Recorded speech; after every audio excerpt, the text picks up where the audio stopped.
Welcome back to the SportsMax Zone. We turn our focus to cricket. The West Indies are in England preparing for the historic three-match biosecure test series against the host, which begins on July 8 at Adgers Bowl in Hampshire. Because of rain, no play was possible Monday on the scheduled opening day of the West Indies' second squad practice match at Old Trafford. Meanwhile, Cricket West Indies has confirmed that its players will don the ICC-approved Black Lives Matter logo on their playing shirts when they face England throughout the three-match biosecure test series. CWI received permission to use the logo from Watford captain Troy Deeney, whose partner Alicia Hosanna created the design, which includes a clenched fist of solidarity within a circle. Lance and Wayne, is it a good move by CWI to include the Black Lives Matter logo on its players' shirts, considering that some have started to label Black Lives Matter a radical neo-Marxist political movement? Lance, I'm starting with you because you know Wayne is going to toss to you and say that I threw him off. Radical neo-Marxist political movement.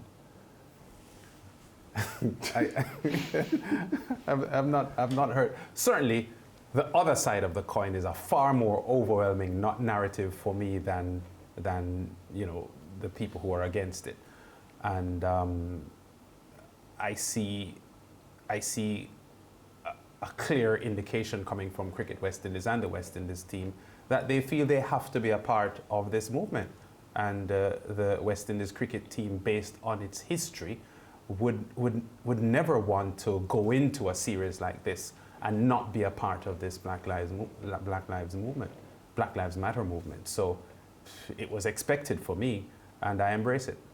Definitely, and what we know is what exists currently within West Indies, Wayne, is that I think if a player is involved in any sort of racism, you can get banned up to 4 tests or 8 limited overs game. You would be able to tell us more, Wayne, based on what is already in place for West Indies players if they breach racism codes? Well, I'm telling you, the ICC, they are quite strict and very serious. If a player demonstrates any type of racism, they can be thrown out of the game. It's a very, very serious offense.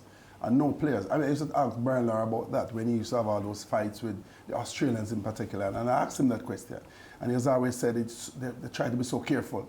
Even though sometimes you just know that these guys are not with you, but they're not going to utter those words out of their mouth because of how dangerous it is. So the fact that Captain Jason Ola could come out and said they used to treat it just like match fixing and so on, I think I agree with him to a point, because it is a serious offense and they don't want that in their game.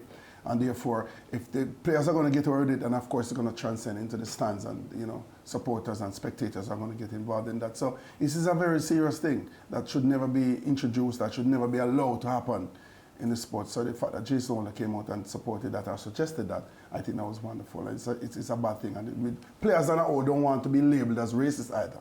You say something and you're banned, and it's out there now that you're labeled a racist, and usually teams don't want to embrace you, so it's not a good thing to do.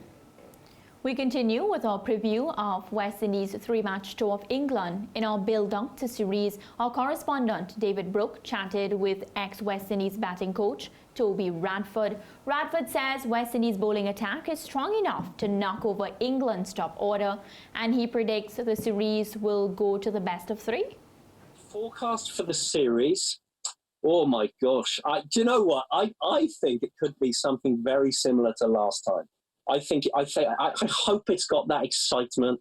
I hope it's that evenly fought and balanced. When I think it could happen, because as you said, I think the bowling attack is strong enough to knock the England order over. I think it can do that. It's done it before, so I think it'd be tight. I think I'd like to see Shea get big scores again. He comes with confidence. He's schooled over here. He loves England. He's got friends here. I think he feels comfortable here. I'd like to see Shea get back to that form, and I think he can do that. One bloke we haven't talked about was Shamar Brooks, another of the HPC players who's worked his way in, and Shamar could just get some scores. He's a tough guy, you know, not the biggest talker, but he's a tough guy. And he lets his batting do the talking. So I'd like to see him get a couple of scores. And squad is fairly similar. My feeling, my time with the West Indies, not always the quickest starters in a series, and I'd love us to come out firing from ball 1, game 1. If we do go behind, we show a lot of fight, as I say, but I'd love us to be out of the blocks, really out of the blocks, and straight on it from ball 1. I can't help but agree with Radford there when he spoke about the West Indies. You know, we're not the quickest, the fastest starters, and it's something about the West Indies team that they literally draw us down to the end where our hearts are hanging, and then they pull back the game. Lance and Wayne, Lance, I start with you. Do you think it's going to come out to the best of three? It's very hard to predict this series because I'm not sure how, because of the inactivity that both teams, all of the players in both teams have endured over the past 3 months or so, match sharpness, match fitness, and so on. I'm not sure how evident that will be at the start of the series. I would think England would be favourites playing at home, but the odds are against the West Indies. If they're able to win a match in this series, especially if it's the first match, it could give them confidence and momentum to go on. But I'd have to say that England should be favourites to win this series, being at home and being the solid team that they are. Wayne? Well, man to man, I mean, you look at comparing both teams, you could look at England as more pedigree. It's, you know, a classier team. You look at the batting in terms of the averages of some of these top order batsmen compared to our batsmen. Look at their bowling department with Stuart Broad and so on leading the attack. They have a formidable team, but the fact that, as Lance alluded to, they haven't played cricket for a while. Yeah. And the fact that West Indies is going there, still haven't played cricket for a while as well. We're hoping that we could surprise them in the first test and some rain will fall later down in the series. I don't know that it's going to be going down to the final test where we're going to be 1-1 going into the final test or something like that. West Indies 1 up going into the final test. That'll be great for West Indies to be in that position because if they draw the series, then West Indies would retain the Wisden Trophy. But I am always an incurable optimist. I'd never back a team against the West Indies. Yeah. So I'm hoping that West Indies will go out there and perform at their optimum from first day, knowing that they have the confidence that they are the ones who are in charge of the Wisden Trophy. That should give them some confidence, and also the fact that the English guys haven't played cricket for a while. So therefore, I'm very, very optimistic that West Indies will do well in this series. One last thing I want to say on that is Craig Brathwaite, for example, he did well on that tour. I mean, Shai Hope did well on that tour the last time they went to England, that is. And he back-to-back century in the Headingley Test. Let's hope they can replicate that. And if those guys should perform at their optimum, who knows, they can maybe spring some surprises. So I'm just hoping that West Indies will come out on the right side of the series.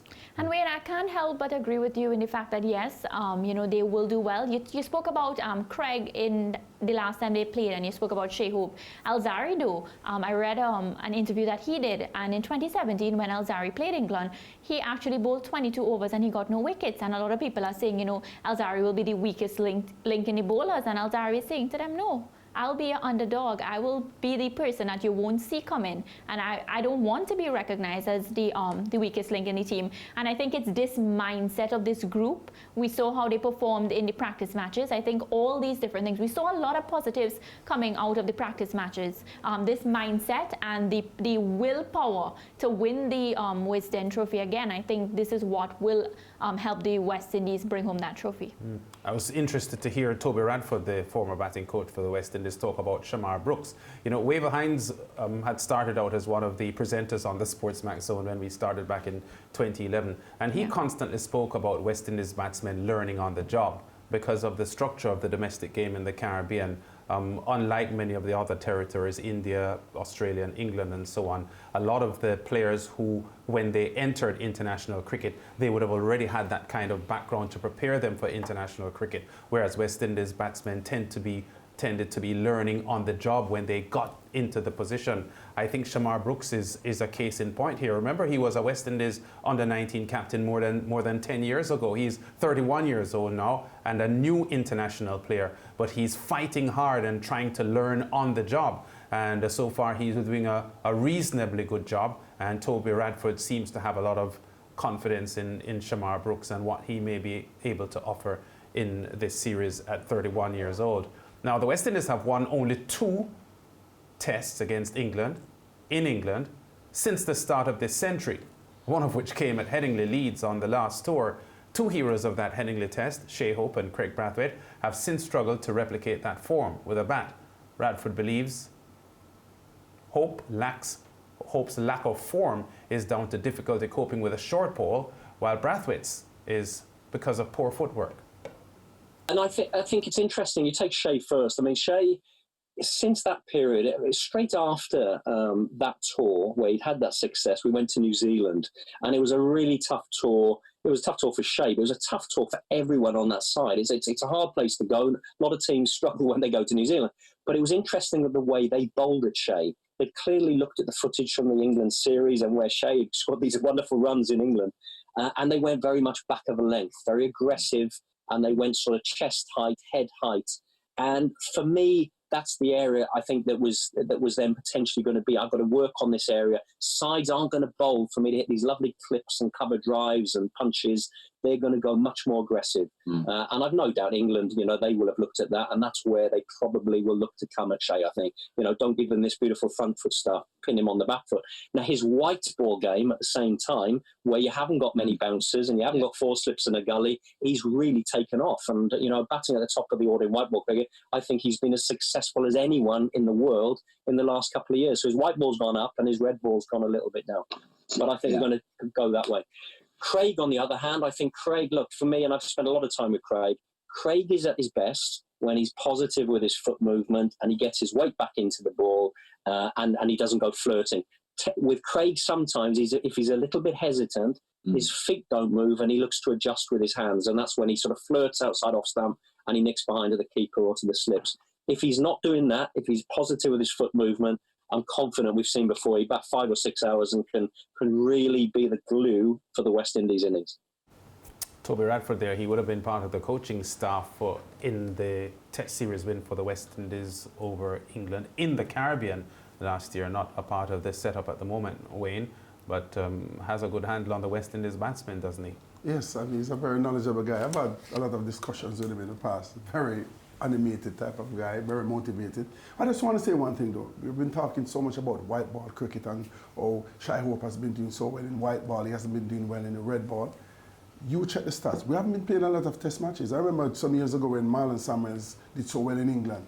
And I saw him and said, okay, Marlon, I think that was the time when he was selected in the Wisden 5 Cricketers of the Year. Cricketers of the Year, something like that. And I said, well, you need to go on and push on and be number one in the world. And he said to me, Wayne, I cannot be number one in the world because we just don't play enough test matches. And he talks about the Australians who play 15, 16 test matches when West Indies is playing 5 and 6. So that maybe that could be one of the reasons why we have seen Shai Hope tapered off a little bit, because they're not playing enough test cricket. And sometimes when he's playing in the regional 4-day tournament, then West Indies has duties and he's off. So he doesn't get to play all 10 games, and that to me is working against him as well. But if he continues to play more longer version of the game, I think that we'll see him start producing again because he's a real touch player. Definitely, I think the consistency and the fact that we have to continue seeing them do more practice matches. Of course, COVID had other plans for them and they couldn't practice before the series.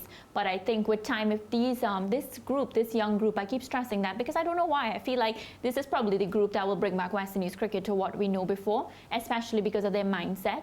I think if we get some time and COVID decides to give us a break, this is a group one to watch out. So as we go to the break, remember to catch Alex Jordan on the line with former SportsMax Zone host Simon Crossgill this evening at 6 p.m., 7 p.m. ECT, as well as that's on SportsMax, and then you can catch it at 8 p.m., 9 ECT on Scene TV. In this episode, Simon comments on the West Indies' upcoming tour of England and his admiration for West Indies captain Jason Holder. We spoke to Jason Holder maybe a couple of weeks before they went. And he said how much he enjoyed playing England, which is a good sign because most West Indies players have their best performance against England, and he has. So he's looking forward. He's such an intelligent youth. And he had his head wrapped around this whole thing. He just said, just give us a big picture. We'll make a decision, but give us all the facts and we'll make the decision. They made it. They're gone. Argument done. I'm just hoping they win 3-0.